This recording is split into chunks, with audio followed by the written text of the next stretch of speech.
Bonjour à tous et bienvenue sur la chaîne de la ventilation, l'étanchéité et la qualité de l'air intérieur de nos logements. Aujourd'hui, nous allons parler de l'humidité, ce polluant qui est le plus connu dans nos logements et qui, si on le laisse stagner, entraînera un développement de moisissures et un danger pour nos voies respiratoires. Mais d'abord, il faut bien préciser que l'humidité dans un logement peut avoir plusieurs sources, comme des remontées capillaires, une fuite au niveau de la plomberie, une mauvaise étanchéité des murs et de la toiture, et enfin l'humidité produite par les occupants. Et sur cette chaîne, nous ne parlerons donc que de l'humidité produite par votre cuisine, la salle de bain et la buanderie. Également, nous ne parlerons pas des astuces de grand-mère, comme mettre du gros sel sous le lit pour absorber l'humidité, mélanger du vinaigre avec du bicarbonate de soude sur les moisissures, ou encore créer son propre déshumidificateur avec du charbon de bois. Toutes ces solutions peuvent dépanner partiellement, mais il ne faut surtout pas oublier que si vous avez de l'humidité dans votre logement, c'est qu'il y a un problème de fond à traiter et ces solutions restent totalement insuffisantes. Et tous ceux qui nous diront qu'ouvrir les fenêtres le matin, c'est largement suffisant, je vous répondrai que ce n'est pas si simple. Cela dépend de la configuration du logement, de son étanchéité à l'air, de son isolation et surtout de sa VMC. Pour plus d'informations, vous pouvez aller voir cette vidéo qui reprend un test que j'ai réalisé une nuit dans mon logement. Et je vous recommande fortement de terminer cette vidéo car je donne des informations techniques essentielles pour bien comprendre les phénomènes physiques et réaliser des travaux efficaces. De plus, la présence d'humidité n'est généralement que la partie visible. Et il ne faut surtout pas négliger tous les autres polluants qui peuvent se trouver dans votre logement. Pour rappel, en France, l'air de votre logement est en moyenne 5 à 8 fois plus pollué que l'air extérieur. Mais alors, comment se débarrasser de l'humidité dans un logement? Eh bien, la solution la plus efficace reste la présence et le bon fonctionnement de votre VMC. Néanmoins, deux points restent très importants à vérifier: le débit d'air de votre ventilation et les flux d'air dans votre logement. Pour le premier point, si vous n'avez aucune VMC ou si vous avez une VMC dite naturelle, il faudra penser à en installer une mécanique. Le plus simple en rénovation est l'installation d'un extracteur d'air comme celui-ci. Il vous permettra d'augmenter le renouvellement de l'air dans une pièce qui présente le problème d'humidité. Il existe de nombreuses options sur ces équipements comme un extracteur à fonctionnement continu ou un extracteur avec un interrupteur manuel sur la lumière, les systèmes avec double flux manuel ou à détection d'humidité, ou encore les systèmes plus haut de gamme qui auront une programmation disponible et la détection du CO2. Toutes ces solutions sont adaptées pour lutter contre l'humidité et chacune auront leurs avantages et leurs inconvénients. Personnellement, je préfère les extracteurs avec un débit continu et un boost lorsqu'ils détectent de l'humidité. Mais si l'humidité est présente dans plusieurs pièces de votre logement et que vous n'avez toujours pas de ventilation mécanique, je vous recommanderais de vous tourner plus vers une VMC centralisée, comme celle-ci. En effet, les extracteurs sont efficaces, mais si on doit en installer dans tous les WC, les salles de bain, les cuisines et la buanderie, eh bien vous en aurez beaucoup à installer et à brancher électriquement. Vous devrez créer de nombreux trous vers l'extérieur et globalement, ce sera nettement moins adapté à un logement entier. Dans la famille des VMC centralisés, vous aurez 4 parties distinctes. Les VMC autoréglables, les moins chers, qui assureront un débit d'air constant et important. Les VMC hygro-variables, qui dès qu'elles détecteront de l'humidité dans un logement, augmenteront leur renouvellement d'air, mais de façon globale au logement.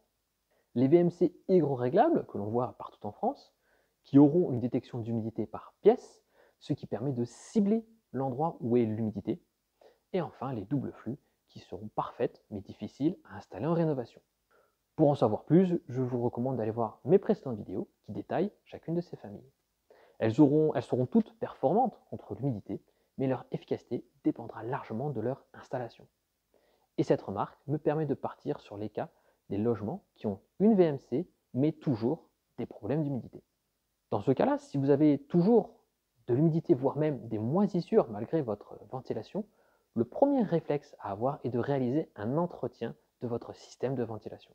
Pour vous aider, j'ai également réalisé 3 vidéos sur le sujet que je vais mettre en commentaire. Ensuite, il faut vérifier vos gaines de ventilation. C'est souvent plus difficile car elles sont sous la laine de verre, derrière les murs, mais inspectez ce que vous pourrez. pour voir s'il n'y a rien de décroché, d'écrasé, de déchiré, ou qu'elles ne sont juste pas remplies d'eau ou de branches rapportées par les oiseaux. Vous pouvez également passer un coup d'aspirateur dans les gaines accessibles pour enlever un maximum de poussière. Une fois que vous aurez réalisé cet entretien, vous pouvez faire le test de la feuille avec une feuille A4 ou du sopalin et vérifier qu'elle est bien aspirée par les différentes bouches d'extraction.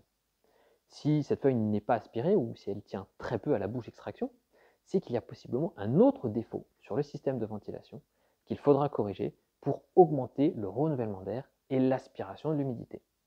Un autre point est à vérifier pour ceux qui possèdent une VMC hygroréglable, c'est de tester la souplesse du clapet des bouches d'extraction, comme celui-ci.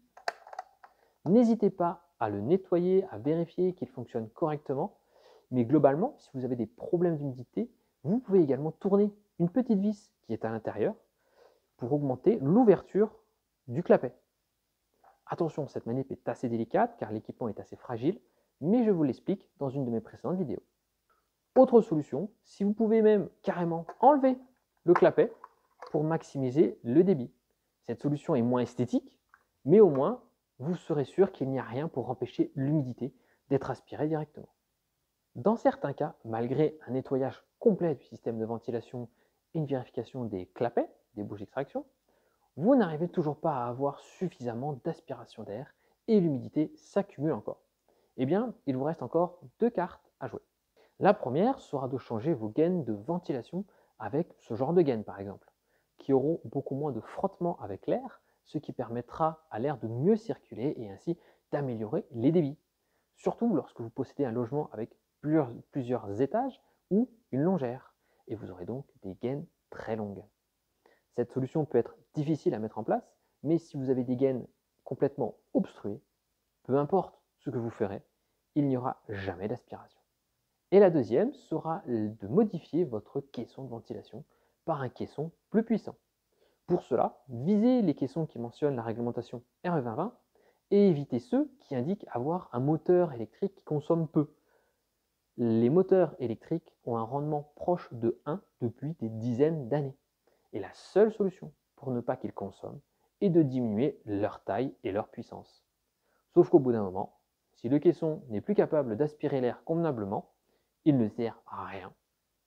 Et attention, économiser sur la VMC aujourd'hui, c'est réduire la qualité de vie de demain.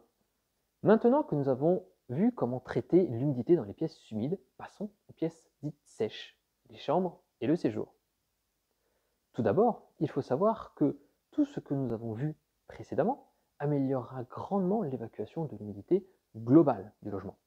Mais pour les pièces sèches, d'autres facteurs peuvent rentrer en jeu, comme la présence des entrées d'air, comme celle-ci. En effet, pour qu'une ventilation soit réellement efficace, il faut qu'il y ait un balayage complet de votre logement. L'air doit rentrer par une entrée d'air, dans votre chambre et ou un séjour, circuler dans le logement et être aspiré par une bouche d'extraction.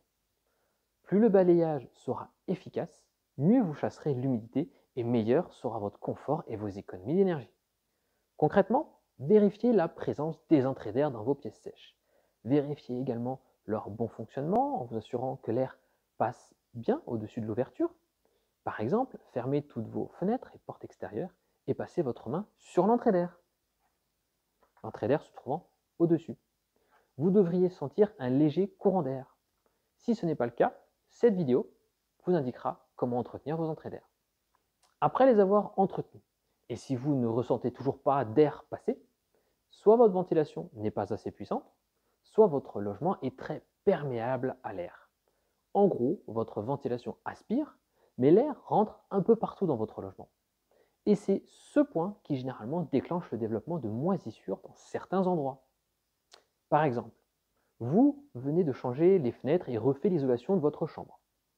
Cette pièce est donc devenue très étanche à l'air. Mais si votre séjour ou une autre chambre reste inchangée et que ces pièces laissent passer énormément d'air et de courant d'air, eh bien tout le renouvellement de l'air se fera par ces pièces et non par la chambre que vous venez de refaire. Et c'est ainsi qu'en ayant refait une pièce, vous vous retrouvez avec un manque de ventilation et une accumulation d'humidité à cet endroit. La solution sera donc soit d'améliorer l'étanchéité de l'air des autres pièces, soit d'augmenter la taille de l'entrée d'air dans la chambre qui présente de l'humidité. Pour terminer sur ce sujet, il est également important de bien comprendre les phénomènes de parois froides. Car certes, le manque de renouvellement d'air est une des causes principales de l'accumulation d'humidité et du développement des moisissures, mais une paroi froide ou un pont thermique vont aggraver fortement ces problèmes. Et pour bien comprendre ce phénomène, il faut reprendre les bases de la physique et ce diagramme qui est essentiel. Allez, un dernier effort pour terminer cette vidéo et je vous promets que vous comprendrez bien mieux les problèmes liés à l'humidité dans votre logement. En bas, vous avez la température, à droite, l'humidité absolue et les courbes indiquent l'humidité relative. Déjà là, vous commencez à être inquiet, mais je vous rassure, c'est très simple.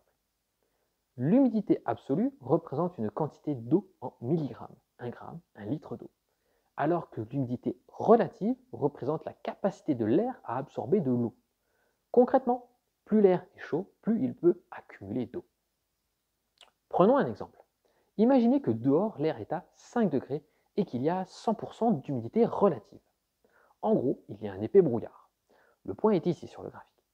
Et bien lorsque cet air va rentrer dans votre logement et augmenter sa température à 20 degrés, son humidité relative ne sera plus que de 35%, alors que son humidité absolue, sa teneur en eau, ne changera pas. Elle sera toujours de 5,5 grammes par kilo d'air. Autre exemple, nous sommes en été. Il fait 30 degrés et il y a 50% d'humidité relative. Ouvrez votre congélateur, prenez une glace et refermez-le. L'air qui était à 30 degrés va passer progressivement à moins 15 degrés. Or, un air à 30 degrés et 50% d'humidité relative contient 13 grammes d'eau. C'est ici sur le graphique. Alors qu'un air à moins 15 degrés ne peut contenir au maximum que 2 grammes d'eau. Du coup, l'air va progressivement perdre son eau qui apparaîtra sur les parois. Et c'est ainsi que vous aurez une formation de glace au pourtour de votre congélateur. Ce principe est également présent dans les déshumidificateurs d'air. Le but est de refroidir l'air pour faire condenser l'eau. En gros, de le faire porter à 100% d'humidité relative et l'excédent va condenser. Elle aura donc moins d'humidité absolue. Et quand l'air sera réchauffé dans la pièce, elle contiendra moins d'humidité absolue et donc son humidité relative sera plus faible. Ce phénomène, vous pouvez l'apercevoir tous les jours dans votre salle de bain. Vous prenez votre douche, vous allez émettre énormément d'eau dans l'air, jusqu'à ce qu'elle arrive à saturation. Et donc il y aura une brume. Mais si cet air saturé en eau rencontre une fenêtre ou un mur plus froid, la température de l'air va baisser à cet endroit. Et vu que l'air va refroidir, elle va perdre sa capacité à garder l'eau, et l'eau va se retrouver sur votre mur et il y aura condensation. Avec ces différentes informations, vous pouvez comprendre que pour supprimer l'humidité, soit vous évacuez l'air chaud contenant cette humidité, soit vous limitez les points froids pour éviter que l'air ne condense. Mais autant vous dire que la première solution est la plus simple et efficace à mettre en place. Merci d'avoir regardé la vidéo jusqu'au bout. J'espère qu'elle vous aura apporté des solutions concrètes pour supprimer vos problèmes d'humidité. Si c'est le cas, un like, un commentaire ou un abonnement à la chaîne serait d'un énorme soutien parce qu'elle a vraiment demandé beaucoup de travail. Et de plus, ça permettra d'aider un peu le développement du domaine de la ventilation et de la qualité de l'air intérieur. Pour les questions, n'hésitez pas à les mettre en commentaire où je réponds très régulièrement. Et si certains souhaitent aller plus loin avec une approche plus personnalisée et indépendante, vous pouvez me contacter directement sur mon adresse mail veqai21000@gmail.fr. Je vous remercie et bien sûr, prenez soin de votre santé. Salut!